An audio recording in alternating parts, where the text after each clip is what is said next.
본격적인 전략 한번 세워보도록 하겠습니다. 박재호 마스터의 공략주 3가지 어떻게 준비되어 있을까 한번 짚어볼까 하는데요.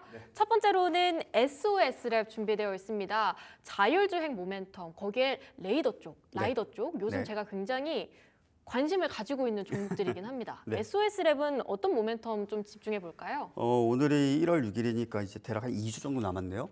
네. 트럼프 대통령의 행정부가 이제 생기죠. 그 옆에 이제 부통령은 아니지만 거의 부통령급의 느낌을 주는 일론 머스크가 있죠. 강합니다. 예, 아주 절친이에요. 저렇게 친할 수가 있나 싶을 정도로 정말 참 대단하다 싶은데. 우리나라에선 볼 수 없는 풍경이죠. 우리나라에서도 그런 풍경이 있었잖아요. 그 다음 날 며칠 이제 얼마 지나서 이제 서로 등 돌리는. 네. 자, 어쨌든 중요한 거는 SOS랩 같은 경우에는 라이더 센서를 전문적으로 생산하고 기술 개발을 하는 기업입니다. 여러분들이 사용하고 계신 즉 테슬라를 제외한 자율주행이 가능한 모든 차량은 라이더 센서를 이용한다고 보시면 돼요. 왜? 라이다라는 거는 가볍게 쉽게 말씀드리면 레이저가 계속 이제 발사가 되고 있어요. 그러니까 전방, 후방, 전후방 다 레이저를 쏴가지고 그 레이저가 사물에 맞고 다시 되돌아왔을 때의 그 시간을 계산을 해가지고 그것이 사물이 있는 것인가 없는 것인가, 그렇다면 그 사물이 무엇인가를 카메라로 다시 해석을 하고 이런 과정들을 거쳐요. 테슬라는 그 모든 것들을 소프트웨어와 카메라로 다 하고 있어요. 카메라 4대, 6대 뭐 이런 식으로. 근데 현대차, 기아차 또는 그 외에 수많은 글로벌 완성차 벤더들은 라이더 센서를 이용을 합니다. 근데 이게 더 나아가가지고 라이더 센서가 어디까지 이용이 되냐? 이제 로봇, 방산, 드론에도 이용이 될 수가 있겠죠. 우리나라에도 자율주행 테마가 만들어질 때마다 움직였던 게 뭐 모트렉스라든지 이제 기타 등등 여러 종목이 있는데 아무래도 때가 좀 덜 탔는지 요즘은 SOS랩이 그런 어떤 자율주행 모멘텀이 발생할 때마다 강한 시세를 좀 보여주고 있어요. 그렇기 때문에 이 종목 오늘 좀 매수와 관련돼 가지고 뭐 종가 매수를 하셔도 좋고 또는 뭐 장중에 모아 가셔도 좋고 한데 대략적으로 매수는 지금 현재 14,720원이죠.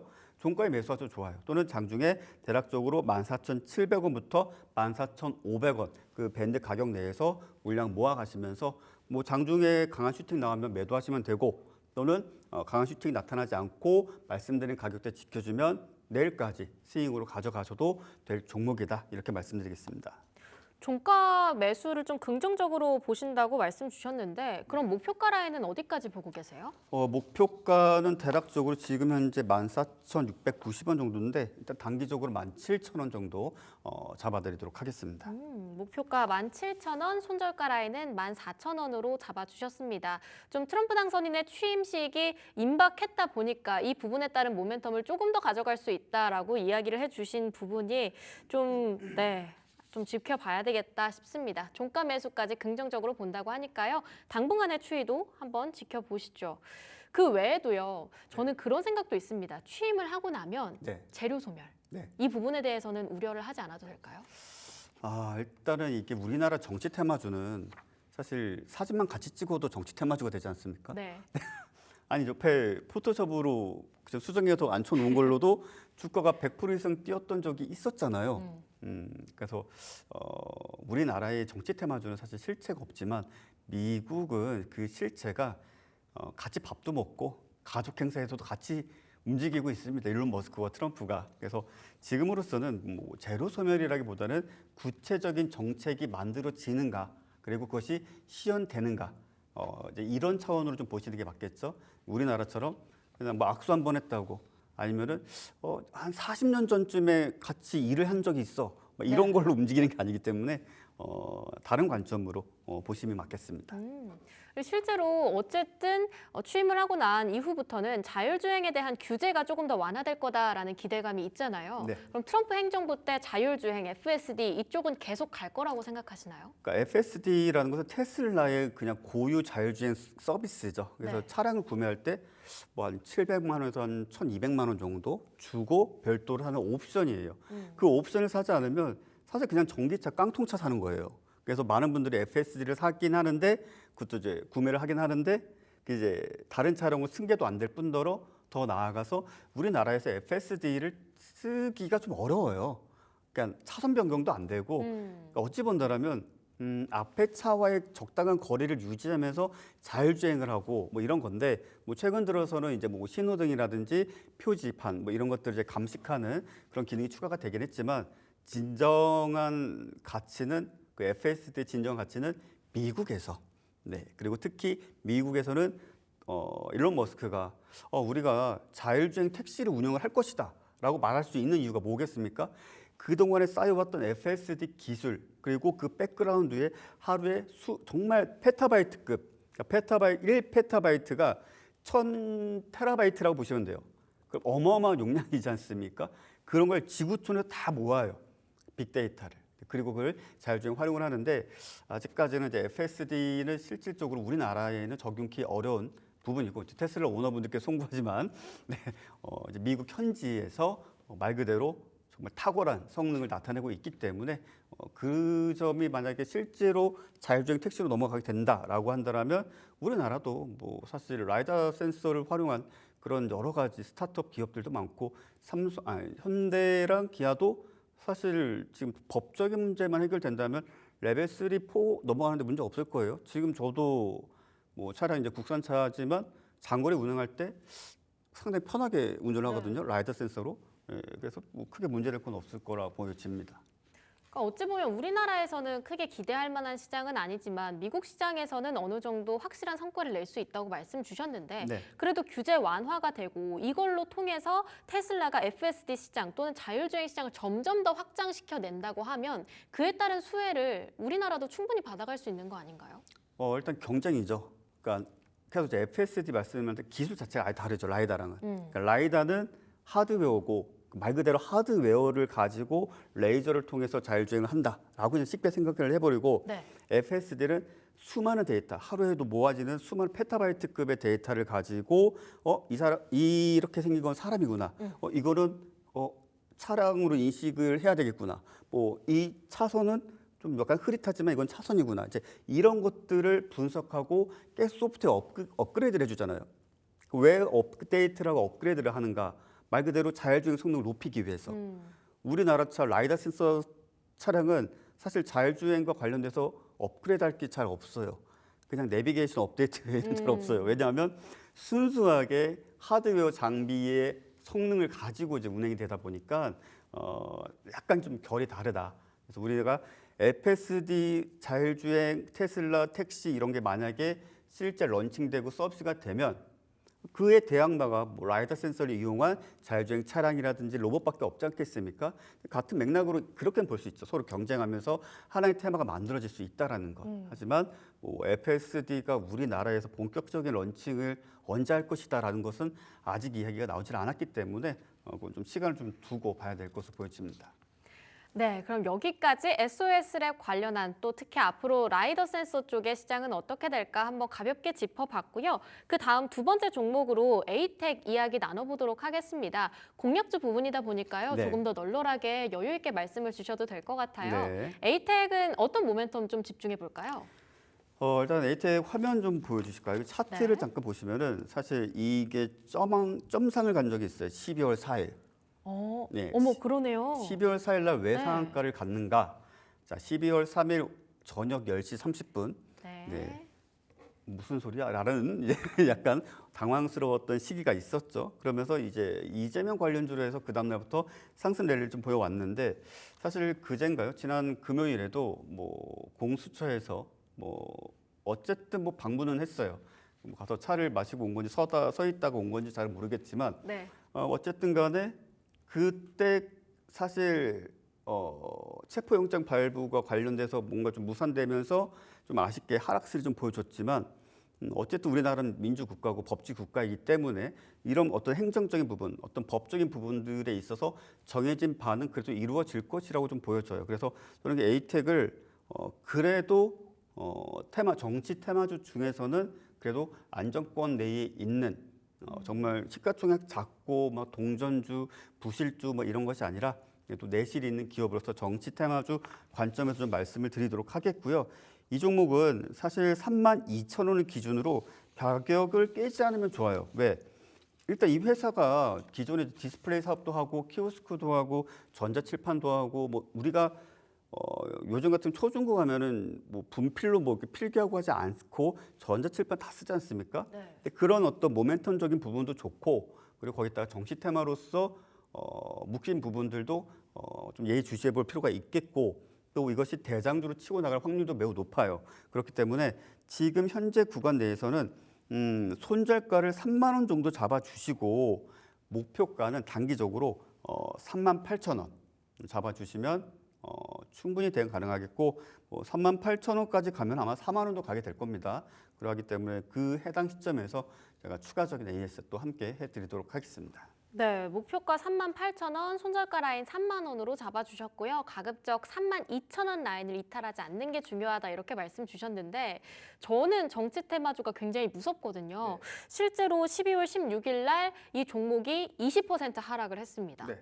그리고 또 1월 2일에는 17% 급등을 하고요. 이게 정치 테마주가 약간 실적이나 이런 걸 다 떠나서 변동성이 너무 크다 보니까 이 부분이 좀 어렵다라고 저는 느껴지거든요. 아무래도 보유자분들도. 뉴스에 이제 반응을 좀 많이 하죠. 네. 그러니까 뉴스라는 게 사실 지금 이제 좀 젊으신 분들 네. 중에 저도 이제 계엄이라는 것을 겪어본 적이 없는데 이제 우리나라에 사는 전 세대가 계엄이라는 것을 겪어본 세대가 되었고 또 이 법이라는 것을 당연히 지킬 것으로 예상을 했지만 빗나간 네. 상황들이 있었죠. 근데 그럴 때마다 이제 다소 좀 아쉽지만 종목들은 뚝뚝뚝 떨어졌어요.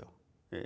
하지만 이 정치 테마주라는 것은 사실 앞으로 우리가 참 말을 하기가 좀 애매하긴 한데 어떤 식으로 대선이 앞당겨질 수도 있지 않겠습니까? 네. 뭐 대선이 안 치러질 수도 있어요. 사실 그 부분에 대해서 우리가 알 수는 없으나 이미 충분히 조정 과정을 거쳐 왔기 때문에 어느 정도 손질선을 타이트하게 잡고 진입을 해볼 수 있다라는 것. 우리가 미래를 알면 참 좋겠지만 미래를 알 수 있는 길이 없지 않습니까? 특히 오늘 같은 경우 이제 에이텍 지금 현재 마이너스 2.94%, 네. 거래량은 20만 주, 거래 대금도 아주 적어요. 그리고 지금 현재 시가 대비 소폭 상승 중에 있지만 정말 한산한 거래를 좀 보여주고 있다는 얘기죠. 그런데 갑자기 이렇게 진행이 되다가 뭐 정치적 이슈로 여권 내에서 뭔가 다른 어떤 스탠스를 보여준다든지 야권에서 다른 스탠스를 보여주면은 다시 거래량이 갑자기 100만 주, 200만 주가 터진다라는 거예요. 그런 관점에서 보게 된다면 막 오를 때는 무서워서 못 사고 그리고 어느 정도 조정 주고 모멘텀이 안 사라졌잖아요, 아직은. 사실 이걸 뭐 대놓고 말씀드리는 게 조금 이상하지만 어쨌든 간에 지금 탄핵소추안이 통과가 되었고 그리고 실질적으로 지금 공수처에서도 뭔가 하는 듯한 뉘앙스를 취하고 있지만 뭐 성과는 없지만 어쨌든 간에 이제 시간을 질질 끌든 안 끌든 결과는 나올 것이라는 얘기죠. 그러하기 때문에 그 결과가 만약에 뭐 좋든 나쁘든지 간에 주가에는 어쨌든 영향을 줄 수 있고 명확한 손절 라인만 지켜준다라면 충분히 손실보다는 훨씬 더 큰 수익을 낼 수 있는 그런 어떤 변동성을 가져다 줄 수 있겠죠. 물론 이거 외에도 다른 정치 테마주들도 많아요. 근데 지금 현재 여론조사한 것들 쭉 보게 된다면 기존에 그래도 대선 후보로 지목되었었던 몇몇 후보군들은 사실 그 수치가 10%도 채 안 됩니다. 네. 그나마 10% 이상을 유지하고 있는 후보 관련 종목분들을 정치 테마주로서 우리가 그래도 조기 대선이 만약에 이루어지게 된다면 공략을 해야 되겠죠. 왜냐하면 주식시장의 꽃은 사실 소위 말하는 정태주, 정치 테마주죠. 왜? 가장 짧은 시간 내에 가장 큰 변동성, 상승과 하락을 보여주는 것. 이런 것들을 좀 생각한다면 당연히 우리가 챙겨봐야 될 그런 섹터고 종목이죠. 네, 알겠습니다. 네. 손절가를 조금 타이트하게 잡아서 성공 투자 최대한 접근을 해보도록 하겠습니다. 그 다음 종목 세 번째 종목으로 넘어가 보도록 할 텐데요. 드론 관련주 준비되어 있습니다. 에이럭스 살펴보도록 하겠습니다. 뭐 여러 가지 모멘텀들 남아 있지만 아까 앞서 봤었던 SOS랩처럼 좀 드론 관련주들도 당분간 짚어볼 필요는 있을 것 같은데요. 네, 에이럭스 같은 경우에도 지금 또 밀렸네요, 살짝. 그래도 오늘 네. 빨간불 강하게 켜고 있습니다. 네, 살짝 밀리긴 했지만 그럼에도 불구하고 한 9% 가깝게 네, 지금 이제 올라갔잖아요. 공개 방송을 제가 이제 앞서 오전 8시 30분부터 네. 진행을 하면서 레인보우 로보틱스, 뭐 에이럭스 이렇게 좀 말씀을 드렸는데 그래도 앞서 추가 매수한 것까지 하면 그래도 이제 수익권 이제 있을 거예요. 에이럭스는 에듀테크 기업이라고 하더라고요. 네, 새로운 신조어 같아요. 그러니까 뭐냐면 요즘 중고생들 파이썬이라는 랭귀지 학교에서 네. 많이 배우죠. 네. 그리고 학교에서 조금 더 넘어가게 된다면 뭐 이제 로봇 제어라든지 시뮬레이션을 한다든지 또 드론을 제어한다든지 조립을 한다든지 뭐 이런 것들이 많아요. 근데 이런 부분들에 있어서 기초 과학을 위한 그런 어떤 교육용 키트 그걸 만드는 회사인데 전문적으로 우리 나라의 초중고에 계속적으로 이제 공급을 해왔고 사실 제일 안정적인 매출처 아닙니까? 가장 안정적으로 계속적으로 세대는 바뀌고 학년은 바뀌어도 어쨌든 그 특별한 사유가 발생하지 않으면 공교육으로서 프로그래밍 랭귀지 하나 정도는 배울 것이고 또 드론과 로봇은 이제 필수 거기에 또 AI까지 들어가게 되는데 최근 들어가지고 이제 미국에서 드론 자산에 대해서 이제 상당히 이제 중시 여기는 발언들이 나왔죠. 왜냐하면 러시아 우크라이나 전쟁에서 말 그대로 드론이 없었으면 우크라이나는 진작에 함락이 됐을 것이다. 라는 이야기가 나올 정도로 드론이 해냈던 역할이 많아요. 근데 전 세계 드론 시장을 과독점한 기업이 혹시 어딘지 아시나요? 어딜까요? 힌트? 우리나라랑 가까워요. 중국. 네, 중국입니다. 네. 중국은 드론 생산 개발에 있어서 모든 제약을 없앴어요. 그러니까 우리나라는 지금도 제약이 있어요. 왜냐하면 일정 고도 이상 드론을 내가 막 개발했어 회사에서 고도 이상으로 조정을 하면은 바로 경찰이 오든지 군인이 찾아와요. 네. 네. 근데 중국은 그런 게 없어요. 땅덩어리가 넓어서인지 아무 데서나 연구 개발을 다 할 수가 있어요. 네. 그럼으로써 사실상 전 세계 시장을 과독점한 게 DJI라는 회사인데 미국 입장에서는 상당히 좀 거슬리죠. 이제 네. 뭐 전쟁 발생할 때마다 드론으로 사실상 포격을 한다든지 아니면은 가미가제라고도 하죠. 뭐 드론 폭격도 하고 여러 가지 일들이 있는데 그러한 이유로 드론 관련주들이 오늘 아침부터 이제 반짝였고 에이럭스도 상승세를 보여줬어요. 에이럭스는 지금 현재 구간 내에서는 14,750원 정도 차트를 좀 보여주시면 이 정도 가격 기록을 해주고 있는데 이 종목 13,200원을 이탈치만 않는다라면 오늘 종가상 스윙 관점으로 매수하셔도 되고 장중에 물량을 모아가셔도 됩니다. 그리고 목표가는 18,000원 제시해 드리도록 하겠습니다. 목표가 18,000원 잡아주셨고 손절가 라인은 13,200원 잡아주셨습니다.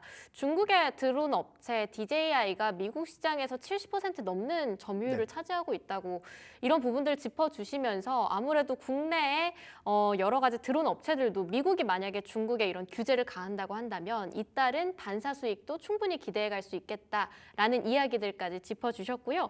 저도 파이썬 네. 대학생 때 진짜 공부 열심히 했었거든요. 코딩 프로그램. 그러세요? 요즘은 초등학생들도 그걸 다 배운다고요? 네, 요즘 초등학생들도 하고 중고생들도 하긴 하는데 이제 그러니까 전공으로 다 가지 않을 친구들도 이제 배우다 보니까 저는 개인적으로 파이썬을 지금 현 시점에서 관련돼서 이제 많이들 가르치고 있는 게 AI 때문이라고 저는 봐요. 그리고 AI를 활용하기 위해서는 파이썬을 알면 알수록 훨씬 더 큰 도움이 되는 건 사실이죠. 그래서 AI 관련주들 보시면은 앞으로 파이썬 교육 키트 관련돼서 어떤 교육 테마가 만들어진다라면 네. AI 관련주들 움직일 가능성 또한 매우 크죠. 그 드론 말고도 AI 관련주로도 함께 짚어볼 필요가 있구나라는 포인트까지 짚어주셨는데 네. 좀 미국에서는 실제로 에이럭스 영향력이 어느 정도 되나요? 현재로서는 에이럭스가 공식적으로 상업용 드론을 생산치는 못하고 있습니다. 네. 예, 왜냐하면 그 이전까지는 이제 교육용으로서 어떤 드론을 생산하거나 드론을 뭐 조립하거나 뭐 이런 것들을 이제 납품을 해왔는데 이제 진출한다라는 거예요. 그러니까 DJI라는 회사 아니면 다른 기타 이름 모를 수많은 드론 회사들처럼 자사도 자체적인 브랜드를 통해서 드론을 생산하고 브랜딩하고 판매를 하겠다. 그런 취지로 이제 사업 진출 선언을 했는데 기존의 우리나라 드론 기업들이라고 일컬어지는 것들은 사실 그냥 무역상인이죠. 네. 그러니까 중개 무역을 해주는 회사들이에요, 사실상. 그래서 그냥 이 어떤 특정 국가에서 생산된 드론을 가져다가 그냥 이윤을 붙여서 파는 그 정도의 기업이지 실질적으로 드론을 생산하고 개발하고 브랜딩한 곳은 거의 없다라고 보셔도 되는데 아마 에이럭스가 조금 더 빠르게 움직이고 거기에다가 만약에 방산까지 엮인다라면 저 개인적으로는 뭐 에이럭스를 필두로 드론 테마가 다시 한번 또 강세 흐름을 보여주지 않겠는가. 왜냐하면 여러분들께서도 이제 너튜브 같은 데 검색을 해보시면 아시겠지만 정말 드론으로 전쟁을 시작과 끝이 이루어진다라고 보셔도 될 정도이고, 그리고 사실상 드론 재밍이라고 해서 드론을 뭐 파괴하거나 드론의 어떤 무선 송수신되는 그런 전파를 차단하는 기술도 나오고 있기는 한데 그런 드론을 발견하기 전에 이미 드론은 공격을 끝내버리는 경우가 워낙 많아요. 그래서 방산과 엮였을 경우에는 에이럭스가 더 크게 힘을 줄 수 있겠고, 아마 트럼프가 더 발언을 많이 할 거예요. 왜냐하면 지금 계속적으로 군사 비용 그리고 군사적 기술 이런 부분을 늘리기 위해서 정말 애를 쓰고 있어요. 그러니까 우리나라뿐만이 아니라 지금 미국과 동맹을 맺고 있는 거의 대다수 국가에게 GDP의 5%, 10%를 내놔라. 우리가 너희를 지켜주는데 내놔라. 우리나라한테도 그러고. 근데 실질적으로 GDP의 2% 이상을 지금 방산비로 쓰는 국가가 거의 없어요. 있어봤자 러시아, 북한밖에 없어요. 근데 거기서 핵심적인 게 뭐냐면은 드론 사업 비용 때문에 그래요. 드론이 앞으로 이제 어마어마한 고부가가치, 즉 취미가 아니라 그냥 무기로서, 그리고 그와 관련돼서 테마가 좀 엮이면은 더 강세 흐름을 충분히 보여줄 수 있다, 이렇게 말씀드리겠습니다. 방산 모멘텀까지 엮인다고 한다면 드론주 내에서 대장주로 역할할 수 있다, 이러한 가능성까지 짚어주셨는데, 이 종목이 12월 27일에 한 15% 넘게 급락을 했었네요. 12월 27일이요. 예, 네, 예. 15% 넘게 급락을 했는데 이에 따른 리스크 관리도 필요하지 않을까요? 그날은 아마 대다수 종목이 다 빠졌을 거예요. 왜 그랬냐면은 이제 아시죠? 이제 파월 의장이 금리 인하를 일단은 올해는 마지막으로 하고 내년부터는 많아도 2번 정도 하지 않겠는가. 물론 그 어르신께서는 이제 말씀을 자주 바꾸시니까 뭐 3번 할 수도 있고 4번 할 수도 있긴 한데, 뭐 그 영향에 따른 하락, 뭐 삼성전자도 그랬고 하이닉스도 그랬고, 근데 이미 다 회복하지 않았습니까? 저도 하이닉스를 그 당시 금리 인하 발표가 되었을 때 오히려 더 사라고 했어요. 비중을 되게 많이 샀어요. 그래서 이제 지난주 금요일 오늘 해서 이제 매도를 했는데, 저는 오히려 그럴 때가 더 매수 기회라고 여기기 때문에 뭐 크게 개의치는 않고 오히려 주가 하락의 원인이 기업 문제라면 당연히 피하겠지만 어떤 대내외적인 변수, 불광역적인 변수라면은 여윳돈 있으면 더 사야겠죠. 왜? 그런 것은 단기 급락이고 단기 반등이 안 나올 수가 없기 때문에 그런 부분까지 고려하신다라면 뭐 에이럭스는 충분히 대응하심에 있어서 문제 없으실 테고, 또 제가 딜사이트 경제TV 자주 나오지 않습니까? 예, 자주 또 인사드리면서 자주 또 AS 해드릴게요.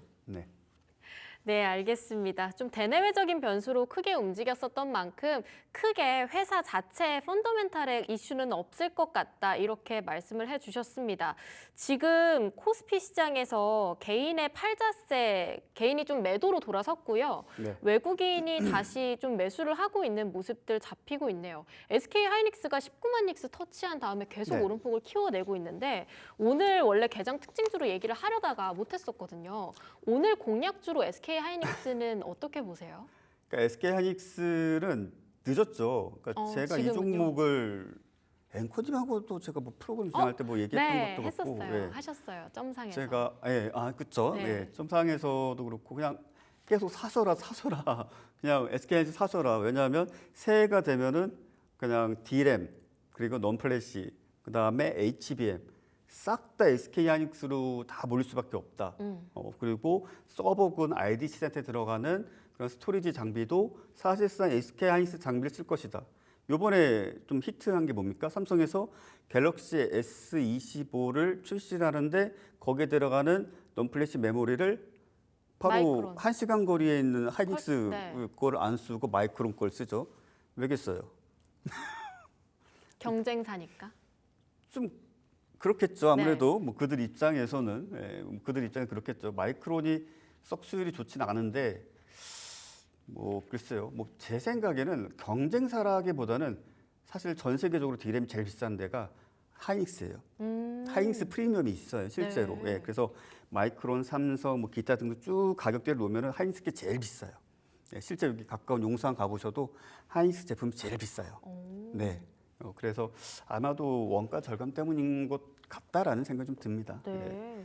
그러면 지금 당장 들어가기엔 너무 늦었다라고 생각하시는 지금은 거예요? 아니죠. 지금은 아니고 오늘 120선 돌파해 줬으니까 다시 주가는 좀 밀릴 거예요. 밀리는데 대략적으로 18만 5천 원 정도 선까지는 좀 밀린다 생각하시고 이번에는 정말 지난번에 박재호 대표가 사라고 할 때 그때 좀 사놓을 걸 하셨던 분들 이번에는 18만 5천 원 정도 선까지 눌림 주고 또 외인가 기간 팔자세 덜 나오면 그냥 사요. 그러다가 갑자기 뭔가 악재가 발생한다. 갑자기 뭔가 반도체와 전혀 상관없는 그런 악재, 뭐 정치건 금리건 뭐건 그럴 때 갑자기 뚝 떨구죠. 사람들 이제 개미 공포 심리 때문에 더 사요. 그냥 더 사세요. 그래야지 오늘같이 단기간 내에 뭐 우리가 개별주들은 고작 몇 천만 원, 몇 백만 원 가지고 뭐 좋네 나쁘네 하지만 이런 종목은 여러분들 솔직한 말로 가지고 계신 돈 다 들고 와서 사더라도 한도 없과 티도 안 나요. 큰 돈을 벌 수 있는 종목이니까 그런 관점에서 봐주시기 바라겠습니다. 네, 알겠습니다. 수급적인 면을 조금 더 챙겨보면서 SK 하이닉스 지금은 조금 지켜봐야 될 것 같고 18만 5천 원대 라인까지는 조금 더 내려봐야겠다라고 말씀을 주셨는데 CS2025가 아무래도 강한 모멘텀으로 작용하지 않을까 싶고요. 네. 특히 오늘 삼성전자도 3% 강한 불 켜면서 5만 6천 원대까지 올라갔거든요. 네. 그러면 약간은 부담스러운 자리일지라도 CS2025를 앞두고는 조금 더 베팅을 해볼 만하지 않을까요? 두 종목 모두? 일단은 그거는 앞서 말씀하신 재료 소멸이 이제 CS 같은 경우에는 정말 획기적인 기술을 개발한다 할지라도 네. 예를 든다면 LG 디스플레이 같은 경우에는 항상 플렉시블 디스플레이와 관련된 정말 놀라운 것들을 항상 CS에서 발표를 해요. 라스베이거스에서 항상 발표해요. 그리고 주가는 떨어져요. 네, 그래서 저는 개인적으로 CES에서 정말 대단한 어떤 모멘텀이라든지 기술을 과시하기 위해서 뭐 공개를 한다 할지라도 실제 양산으로 가기에는 매우 어렵기 때문에 그것이 주가에 뭐 직접적으로 영향을 미치는 일은 거의 없을 것이다. 뭐 이렇게 말씀드리겠습니다. 오히려 재료 소멸에 대한 리스크 관리를 잘 해둬야겠다라고 정리를 해보도록 하겠습니다. 오늘 추천주 3가지 짚어주셨습니다. SOS랩 그리고 에이텍 마지막으로 에이럭스까지 짚어봤는데요. 여러분 잘 메모해 두셨다가 꼭 성공 투자하시길 바라겠습니다. 좀 마지막으로 오늘 오후장에 짚어보면 좋을 만한 포인트 있을까요? 오늘 장이 그래도 괜찮아서요. 네, 지금 제가 이제 실시간으로 잠깐 모니터를 왔다 갔다 하면서 이제 보고 있는데 네. 지금 전체적으로 수급이 좀 많이 줄어들고 있어요. 그래서 장중에 특별하게 어떤 뉴스가 발생하지 않는다라면 장중 매매를 좀 되도록 자제하시고 대략적으로 오후 2시 이후 경쯤에 뭐 단기 매매든 종가 매수든 스윙이든 겸하시는 게 좋지 않겠는가 이렇게 말씀드리겠습니다. 오후 2시 이후가 될 때까지는 좀 관망세를 유지해보자 이렇게 정리를 해볼 수 있을 것 같습니다. 지금까지 딜사이트 S의 박재우 마스터와 함께했습니다. 마스터님 말씀 감사합니다. 네, 감사합니다.